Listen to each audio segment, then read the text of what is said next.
I don't know what Mr. Tillerson's relationship with Vladimir Putin was, but I'll tell you, it is a matter of concern to me. That was Navy man Senator John McCain. Sorry about the loss there at the Army-Navy game, Senator. Weighing in on President-elect Trump's reported pick for Secretary of State, Exxon CEO Rex Tillerson, who has worked closely with Russian President Vladimir Putin. Trump says that's an asset. Will the U.S. Senate agree? With me here to discuss this and much more, Radio America and The Blaze host Dana Loesch, former Democratic governor of Michigan Jennifer Granholm, CNN political commentator Alice Stewart, and Mark Morial, president and CEO of the National Urban League and former mayor.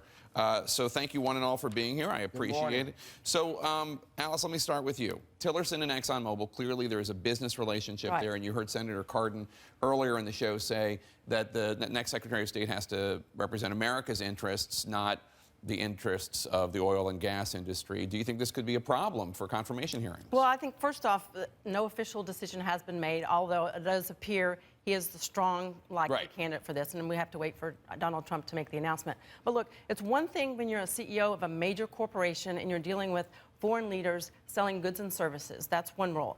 As opposed to, as Secretary of State, dealing with foreign leaders when you're representing America's best interests. They're two completely different hats, two different responsibilities, and I trust that he will be able to wear the right hat as Secretary of State. And he's proven to be a strong leader for his company, and I truly believe he would be a strong leader for America. But you know what, Jake? I mean, as we say, personnel is policy, and when somebody has spent 30 years of their life advocating for an oil company, and advocating for increasing profits for that oil company, which is perfectly fine.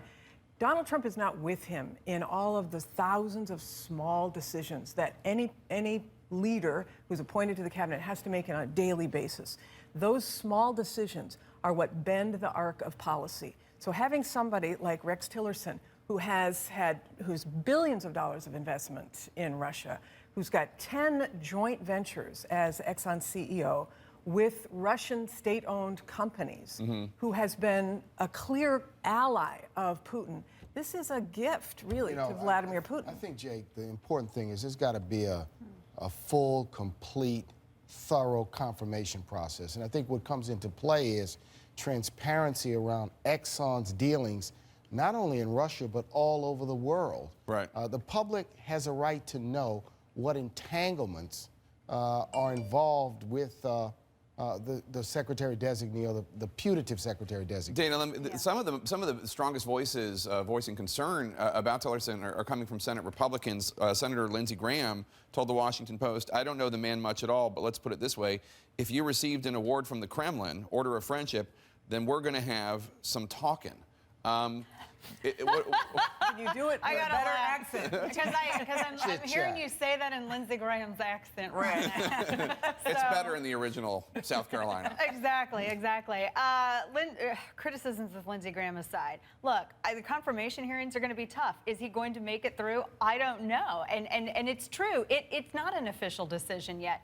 At the same time, look, I understand the concerns. I also understand that I think anybody who comes from the private sector is going to be staunchly looked at. It's weird because I feel like every single person who's being selected, if they come from the private sector, the fact that they come from the private sector is almost invalidating them for consideration in this administration by many people in politics. So we need to get over that hill immediately. But the thing is, if there is evidence that does exist as to why this individual would be a wrong fit for the top diplomat, as to why this individual should not be considered to be part of this, part of the cabinet, then by all means, that's what the confirmation hearings are for. That's when you bring your A game. So I'm open to being convinced. So, I mean, I think one of the things that's interesting about it is it comes within the context of Russia.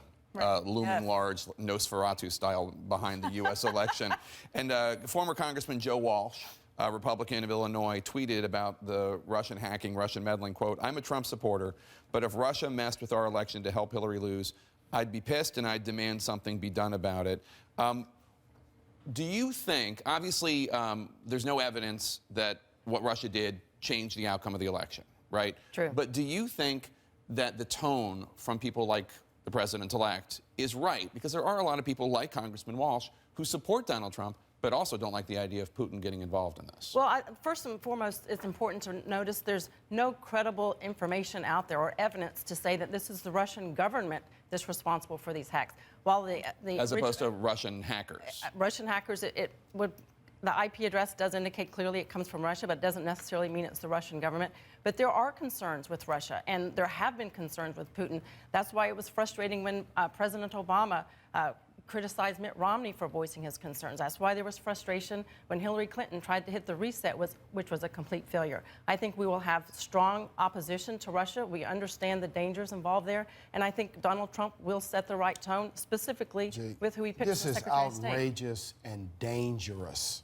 and sets a bad precedent that a foreign nation could in any way seek to influence an American election. From the beginning of the founding of this nation, there were controls put in place.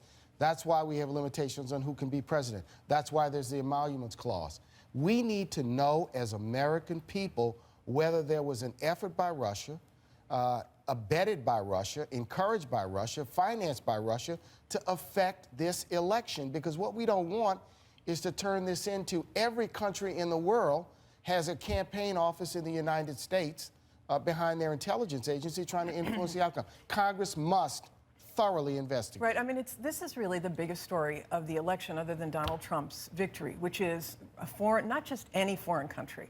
It is Russia trying to come in and influence in some way this election. And it might be just to undermine American democracy. It might not be to try to... But that's what they do. Right. And so That's first why you've got to wait a investigate. second. First it's the election, and then what? Their cyber warfare comes in and tries to undermine our intelligence, and then it's what? Our defense systems. Yeah. This is Russia's MO. They want to undermine democracies in Europe so they can expand their geographic footprint. They want to weaken NATO, and they want a weak America. And that's what they think they've got in Donald Trump. I was not a cheerleader of the president-elect during the primary, for sure. But to me, it feels like there's more than one undermining going on. I feel like we see this every single time a Democrat loses a general election, that there's some sort of narrative, Jake, that floats out there that somehow discredits the vote and invalidates. But the CIA just said a general consensus. I mean, I'm open to specifics, and so far I haven't seen that. I do agree. I do agree with this, though. And here's the one thing that I do believe warrants some sort of investigation, regardless of what everyone's party identification is. You have an organization, the DNC, which was hacked. Right. Now, whether or not this affected the general election, that remains to be seen. And I'm not going to be convinced on a consensus, particularly when the FBI already did a forensics investigation into this and cleared it. But the big point is that you have an organization, the DNC, which was hacked. Regardless our party politics, we should be able to say, you in the United States are free to have an organization where you're able to practice your politics and you're able to have your free speech without it being hacked by a foreign entity. On that particular point, I am open to an investigation. But to me, it's invalid to say that this just rocked the whole entire general election. Let's take a quick break.